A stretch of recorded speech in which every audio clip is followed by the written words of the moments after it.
Maurice et Agnès étaient ensemble depuis leurs années de lycée. Vous savez, ces couples dont tout le monde sait qu'ils finiront par se marier. C'étaient eux. Ils sont restés proches pendant leurs études universitaires et ont eu leurs diplômes ensemble. Ils n'ont pas perdu de temps. Ils se sont mariés, mais la vie ne s'est pas déroulée comme ils l'avaient imaginé. Quelques mois après le mariage, Maurice a perdu son emploi. Son entreprise a réduit ses effectifs et il a été licencié. Agnès postulait à des emplois chaque semaine, mais personne ne la rappelait. L'argent s'est épuisé. Certains matins, ils buvaient de l'eau et retournaient se coucher. C'était leur petit déjeuner. Agnès a commencé à vendre ses affaires, ses pagnes, ses chaussures. Un après-midi, elle a apporté une chaussure à une femme du quartier. La femme l'a regardée et a secoué la tête. « Ah, celle-là, tu veux que je l'achète pour 50 000 CFA? Dieu m'en garde. Madame, ça devrait me coûter 200 000. Je l'ai à peine portée. Tu veux la vendre? J'ai 10 000 CFA. » Agnès l'a regardé longuement, puis elle a hoché la tête doucement. « D'accord, apporte les 10 000. » Elle est rentrée chez elle et a donné l'enveloppe à Maurice. Il l'a regardée, puis l'a fixée. « Chérie, pourquoi? Pourquoi l'as-tu vendue? » « Maurice, s'il te plaît, c'est rien. Un jour, on en achètera des nouvelles. » Ce soir-là, Maurice s'est assis sur le lit et lui a pris la main. « Merci infiniment pour tout. Un jour, je t'achèterai tout ce que tu as toujours voulu. De l'or, de l'argent. Dis-moi ce que tu veux. » Elle a souri. « Et assure-toi juste que ce ne soit pas les faux qu'on vend au bord de la route. » Ils ont ri tous les deux, mais au fond, Maurice ressentait la douleur. Il voulait lui offrir une vie luxueuse, mais il ne pouvait même pas lui offrir une alimentation stable. Peu de temps après, Agnès a découvert qu'elle était enceinte. Il n'y avait pas d'argent pour les soins à l'hôpital. Alors, elle a parlé à une voisine infirmière. Elles se sont mises d'accord pour qu'elle l'aide à accoucher à la maison pour une petite somme. Pas de baby shower, pas de cérémonie de baptême, juste le pasteur. Il est venu, a prié et a nommé leur bébé Bella. Personne ne savait ce qu'il traversait, sauf Dieu. Mais Maurice savait une chose avec certitude. Il avait épousé une femme exceptionnelle. Agnès n'a pas attendu ce qu'on appelle un congé de maternité. Peu après la naissance de Bella, elle a repris le travail. Elle a commencé à faire des ménages. Maurice cherchait toujours un emploi. Il faisait de son mieux, mais les choses restaient difficiles. Mais Agnès continuait à l'encourager. « Bébé, s'il te plaît, ne te décourage pas. Rien n'est impossible avec Dieu. Souviens-toi, la Bible dit qu'il ne faut jamais mépriser nos jours de petits commencements. Tu te relèveras. Regarde-moi. Tu te relèveras. » Un jour, alors qu'elle nettoyait dans une maison, son coude a heurté un vase de fleurs. Il est tombé et s'est brisé en morceaux. La maîtresse de maison a accouru. « Es-tu aveugle? Sais-tu combien coûte ce vase? Si je vends toute ta famille, sais-tu combien ça représente? Les gens viennent ici, tu devrais faire attention et t'occuper de tes affaires. Tu continues à casser des choses. Madame, je suis vraiment désolé. C'était une erreur. » « Une erreur, mon pied. Tu vas payer pour ça. Écoute, je ne veux même pas entendre d'excuses. Je le retiens sur ton salaire. » Agnès n'a pas discuté. Elle avait besoin de ce travail. Parmi toutes les personnes pour qui elle travaillait, Madame Félicia payait le mieux. Elle a essuyé ses larmes dans la salle de bain et a continué à nettoyer. Quelques années ont passé. Maurice a retrouvé un vieil ami. Ils ne s'étaient pas vus depuis des années. Il lui a tout raconté, comment les choses avaient mal tourné, comment il cherchait encore des opportunités.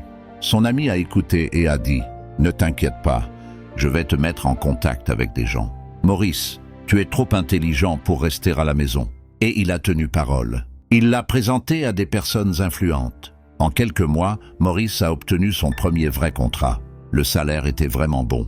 Les portes continuaient de s'ouvrir. Lui et Agnès étaient si heureux. Ils ont déménagé dans un appartement plus grand. Mais la joie n'a pas duré longtemps. Peu après leur déménagement, Agnès a commencé à agir étrangement. Elle parlait seule pendant des heures, riait sans raison, restait sous la douche tout habillée. Parfois, elle oubliait qui était Bella. Puis, ça a empiré. Elle se mettait à crier la nuit, se cachait dans le placard, s'enfermait dans la cuisine. Agnès avait perdu la tête. Ils ont dû l'installer dans une chambre à l'étage et l'y garder. Maurice a fait venir des médecins, un psychologue. Il a tout essayé, mais rien n'a fonctionné. C'est lui qui a commencé à élever Bella entièrement, la nourrir, l'habiller pour l'école, la déposer quand le chauffeur était occupé. Mais Bella posait toujours la même question. « Papa, est-ce que maman ira mieux un jour ?»« Bien sûr, ta maman ira mieux. Tu sais, il faut continuer à faire confiance à Dieu. D'accord ?»« D'accord, papa. » Un jour, elle a surpris Maurice en train de parler au médecin dans le salon. « Docteur, alors il n'y a vraiment aucun remède ?» a demandé Maurice. Le médecin a soupiré. « Le cas de votre femme est compliqué. Je suis désolé. » Bella se tenait dans le couloir, écoutant. Après le départ du médecin, elle est venue voir son père. « Papa, tu as beaucoup d'argent. Pourquoi ne pas emmener maman à l'étranger? Peut-être en Inde ou dans un pays qui peut traiter son problème. S'il te plaît, Bella. »« Bella, regarde-moi. J'ai essayé pendant des années. J'ai fait tout ce que je sais faire. Mais tu n'as pas essayé ça. Essayons juste ça. Bella, arrête. S'il te plaît, arrête. Écoute, je sais que tu tiens à ta mère et je fais aussi de mon mieux. Mais pour l'instant, nous devons prendre soin d'elle telle qu'elle est. Maintenant, écoute-moi. Je sais que tu fais venir tes amis ici et je ne t'en empêcherai pas. Mais assure-toi que personne ne monte à l'étage. Je ne veux pas que quiconque murmure au sujet de son état. Tu comprends? D'accord, papa.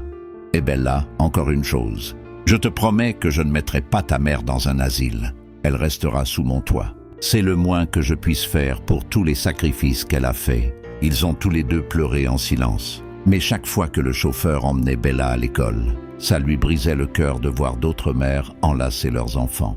Un jour, l'école a annoncé une foire de pâtisserie. Les mères et leurs filles devaient venir ensemble et préparer quelque chose. Ses camarades étaient excités. Une amie s'est penchée vers elle. « Bella, qu'est-ce que toi et ta maman allez préparer ?»« Oh, j'aimerais que ma maman soit là. Elle part en voyage d'affaires. On le fera plus tard. » Puis est arrivée la fête des mères.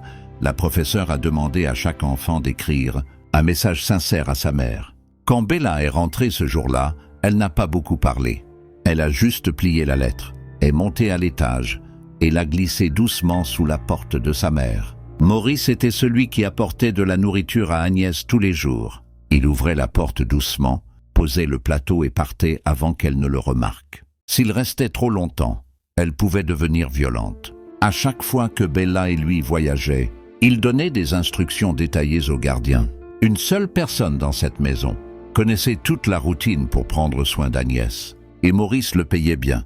Malheureusement, aucun membre de la famille ne venait leur rendre visite, car les parents d'Agnès et de Maurice étaient décédés. Les années ont passé. Bella a terminé le lycée et a été acceptée dans une université à l'étranger.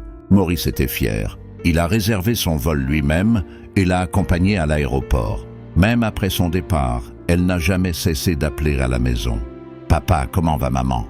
Maurice répondait toujours avec la même voix calme. « Eh bien, elle va bien, mais concentre-toi sur tes études. C'est ce que ta mère voudrait. » Bella n'a jamais discuté. Elle a terminé sa licence et a enchaîné directement avec un master. Les affaires de Maurice ont commencé à prospérer. Il rencontrait des présidents, concluait des contrats à travers le continent et il s'assurait de donner à sa fille le meilleur qu'il pouvait offrir. Après avoir obtenu son diplôme, Bella est rentrée chez elle. Son père a organisé un petit dîner de bienvenue à la maison. Quelques mois plus tard, Bella a commencé à travailler dans le cabinet d'avocat de son père. Il n'a pas fallu longtemps avant qu'elle ne rencontre quelqu'un, un jeune homme venu au bureau pour une représentation légale pour une nouvelle entreprise qu'il voulait créer. Il s'appelait Pierre. Voix calme, ton poli, bien habillé et vraiment séduisant.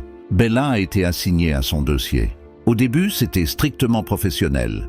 Réunions, courriels, contrats, discussions sur les coûts et les étapes d'enregistrement.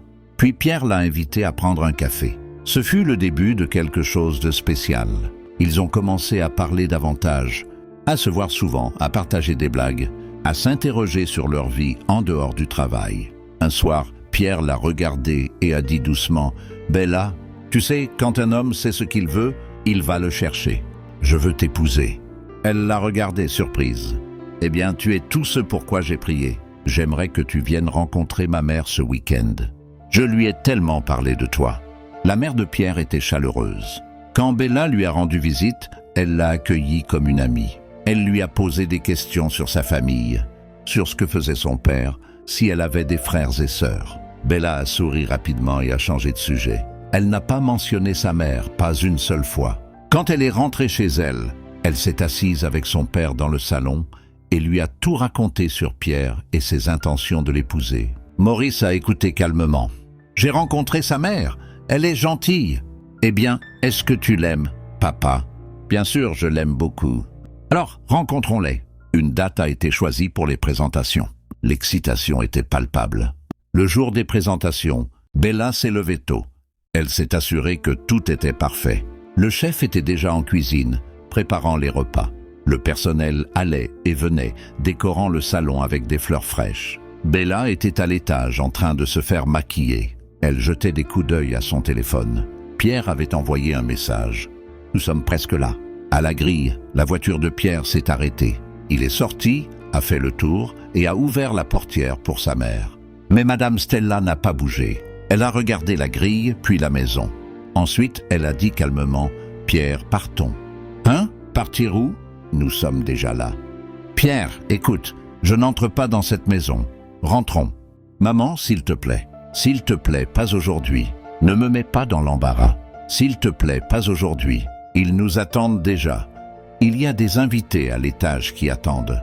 Maman, ne fais pas ça maintenant.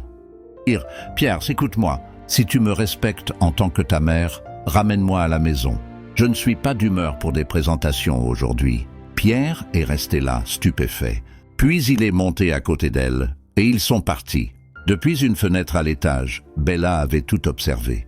Elle a vu Pierre sortir de la voiture. Elle l'a vu parler à sa mère. Elle a vu l'hésitation, les gestes, le silence, puis la voiture partir. Elle n'a pas compris. Elle a appelé Pierre immédiatement. Il a répondu, mais sa voix était plate. « Chérie, je t'expliquerai plus tard. S'il te plaît, je suis vraiment désolé.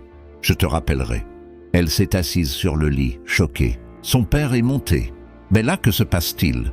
Ils ne viennent plus ? »« Papa, ils sont arrivés devant la maison et ils sont partis. »« Quoi ? C'est irresponsable. J'ai laissé une réunion importante pour ça, et il n'a même pas pris la peine d'envoyer un message correct. » Quelques minutes plus tard, le téléphone de Bella a sonné.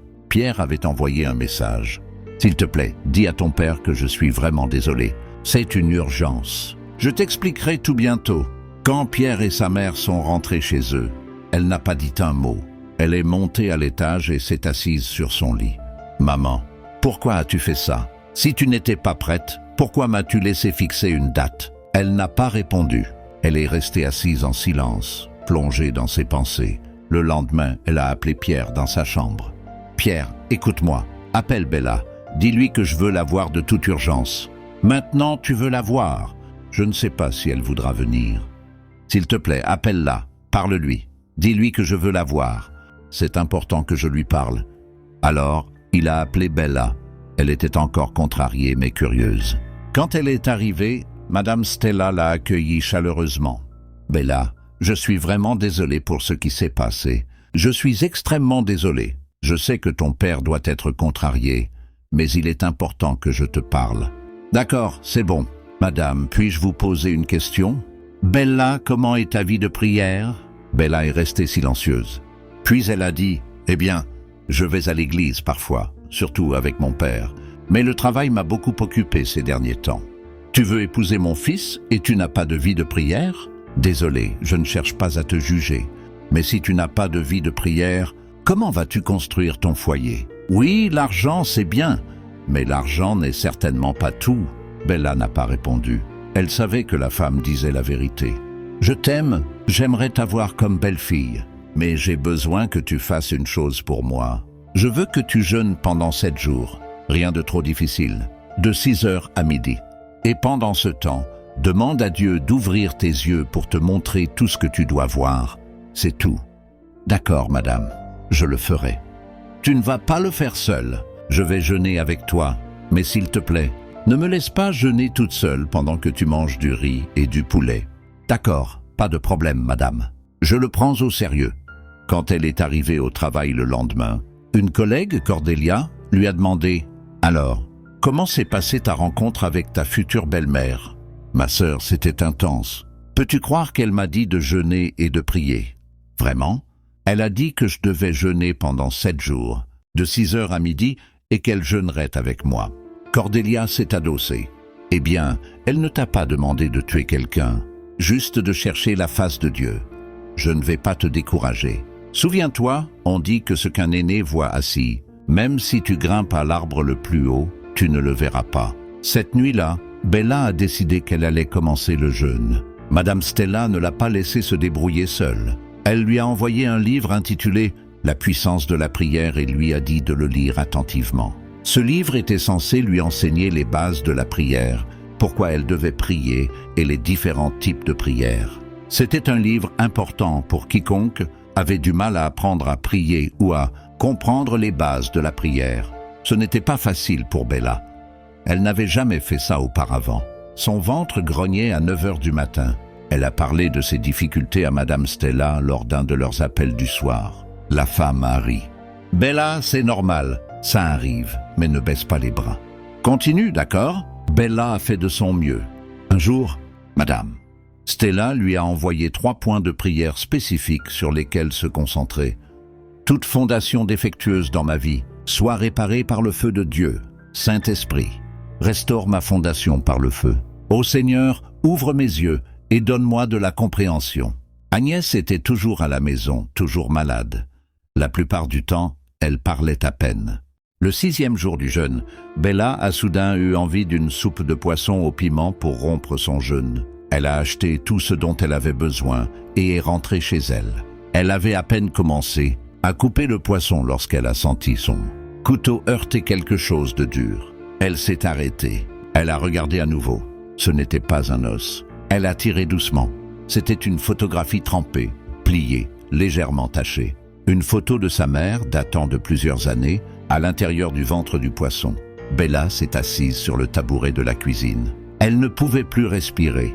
Elle a fixé la photo pendant longtemps et a appelé Madame Stella. « Madame, vous ne croirez pas ce que j'ai trouvé. »« Mon Dieu !»« Calme-toi, Bella. Qu'est-ce que c'est ?»« Madame, je suis allée au marché. J'ai acheté un poisson et j'ai trouvé la photo de ma mère à l'intérieur. »« Waouh! Mais tu n'as jamais parlé de ta mère ?»« Oui, madame. C'est une longue histoire. Elle vit dans la maison. Elle est malade depuis des années. C'est tellement difficile d'en parler. Ce n'est pas ordinaire, mais n'aie pas peur. J'ai peur. J'ai peur. La photo de ma mère à l'intérieur d'un poisson. Bella, c'est pour ça que nous jeûnons et prions. Dieu révèle les choses en conséquence. Fais confiance à Dieu. Tu sais quoi? Demain, il y a une réunion de prière à l'église et nous romprons le jeûne là-bas. Viens avec une bouteille d'eau. Le pasteur priera dessus et je crois que tu auras un témoignage. Cette nuit-là, Bella n'a pas pu manger. Elle a jeté le poisson. Le 7e jour du jeûne, Bella a suivi Madame Stella à l'église. Pendant le temps des témoignages, les gens se sont levés et ont partagé ce que Dieu avait fait.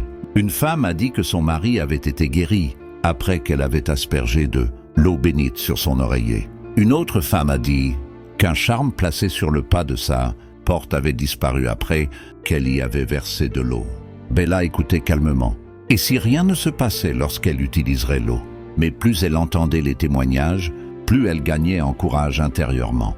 Pendant ce temps, Maurice était au bureau en train de signer des documents finaux lorsqu'un changement s'est produit dans la pièce. Soudain, un homme est apparu, grand, sombre, un tissu rouge noué sur la poitrine. Le grand prêtre. « Ne t'avais-je pas prévenu? Ne t'avais-je pas dit de rester vigilant?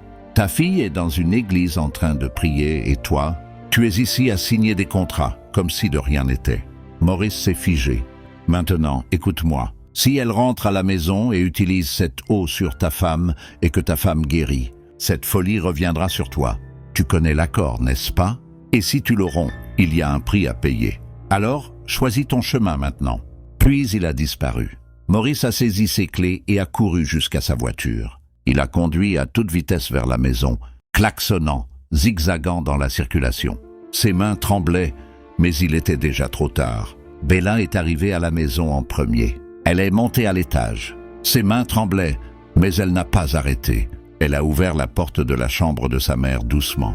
Agnès était assise par terre, marmonnant pour elle-même, comme toujours. Bella a versé l'eau dans sa paume et l'a aspergée sur la tête et le visage de sa mère. Agnès a crié. Elle a commencé à hurler, à jeter des objets, à frapper ses poings contre le mur. Bella a couru hors de la chambre et a fermé la porte.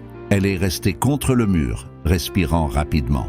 Puis le silence. Après quelques minutes, elle a rouvert la porte lentement. Sa mère était assise par terre, en pleurs. Elle s'est tournée et a regardé Bella.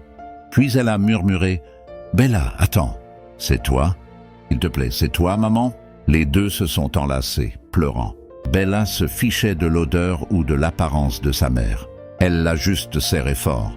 Toujours en pleurs, Agnès a dit « Bella, si tu m'aimes, sors-moi de cette maison tout de suite. Ne pose pas de questions. Partons tout de suite. » Bella n'a posé aucune question. Elle a aidé sa mère à monter dans la voiture et a conduit directement chez Madame Stella. Au même moment, Maurice roulait à toute vitesse vers la maison.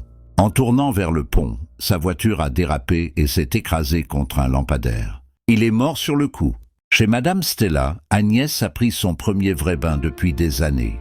Elle a mangé, elle a bu, elle s'est assise sur une chaise comme une personne à qui on avait rendu son nom. Puis elle a parlé. « Bella, après ta naissance, la vie était vraiment difficile. Nous étions pauvres. Ton père, tu sais, a rencontré des hommes puissants qui ont promis de l'aider. Mais c'étaient des membres d'une secte et ils ont donné une option. Pour que la richesse vienne, quelqu'un dans la famille devait devenir fou. Au début, il ne voulait pas accepter. Mais moi, je l'ai fait. J'ai offert de le porter pendant 2 ans seulement. Je croyais qu'à la fin de ces 2 ans, nous aurions assez d'argent de côté. Mais ton père a conclu un autre accord sans me le dire. La folie est restée parce que l'argent continuait d'affluer. Tu vois cette chambre? Elle n'est pas ordinaire. Des esprits et toutes sortes de choses s'y passaient. Je suis tellement déçu par ton père. Je lui faisais confiance. Je lui ai tout donné. » Bella est restée silencieuse. Elle n'a pas interrompu. Elle a juste écouté. Puis Madame Stella a pris la parole. « Madame, je ne suis pas surprise.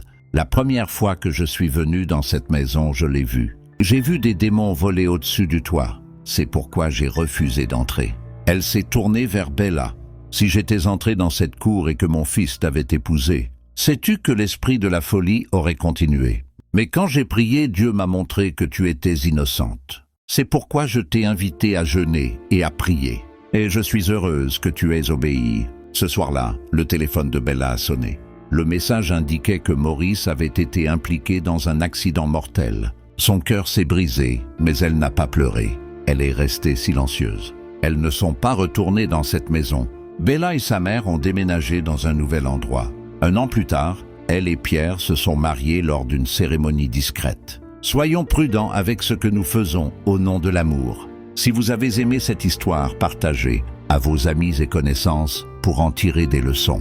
Et abonnez-vous au compte Africain 225.